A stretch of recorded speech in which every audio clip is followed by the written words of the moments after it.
Assalamualaikum Bu Mary. Waalaikumsalam, silakan duduk Bu Vira. Bolehkah saya mewawancarai Bu Mary dari tugas saya sebagai calon guru penggerak di modul 3.1 tentang pendapat Ibu terhadap kasus Bu Guru Tati? Menurut Bu Mary bagaimana setelah Bu Mary membaca tentang kasus Bu Guru Tati?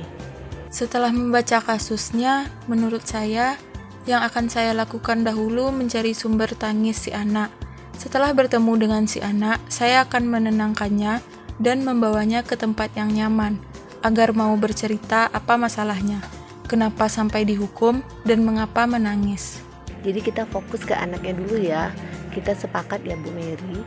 Terus menurut Bu Mary, apakah boleh kita sebagai rekan sejawat menginterupsi atau ikut campur dalam permasalahan tersebut?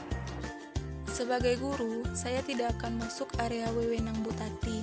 Tetapi, seharusnya hukuman yang diberikan pada anak disesuaikan dengan perkembangan si anak. Ada batasannya. Kalau bisa sifatnya mendidik, bukan menghukum secara fisik. Iya, baik Bu Mary. Tadi cerita kita membahas tentang si anak. Sekarang kita fokus pada Bu Tatinya ya. Jadi dari kasus tersebut kesimpulannya apakah kita bisa langsung menginterupsi ke Bu Tati? Mengapa dan bagaimana? Menurut saya, sebagai rekan sejawat, tidak masalah kalau kita saling mengingatkan. Kita ajak Bu Tati berbicara dari hati ke hati. Kita sampaikan ke Bu Tati bahwa Bu Tati adalah guru yang terkenal dengan guru yang disiplin dan pekerja keras, sehingga siswanya selalu mendapatkan nilai terbaik. Jangan sampai karena masalah ini nantinya terjadi perubahan penilaian terhadap Bu Tati. Sebaiknya anak itu belajar bukan karena takut, tapi karena adanya kemauan dari dirinya. Dengan membuatnya nyaman dalam belajar, sehingga belajar itu menyenangkan baginya.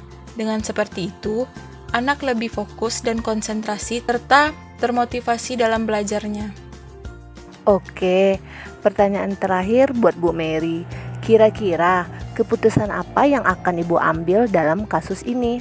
Sebagai rekan kerja, saya akan mengingatkan Bu Tati secara baik-baik, berbicara dari hati ke hati, dan harapan saya, Bu Tati mau menerima apa yang saya sampaikan, tidak merasa tersinggung, dan mau mendengarkan saran-saran atau masukan dari saya untuk perbaikan ke depannya. Baiklah Bu Mary, terima kasih atas pendapatnya.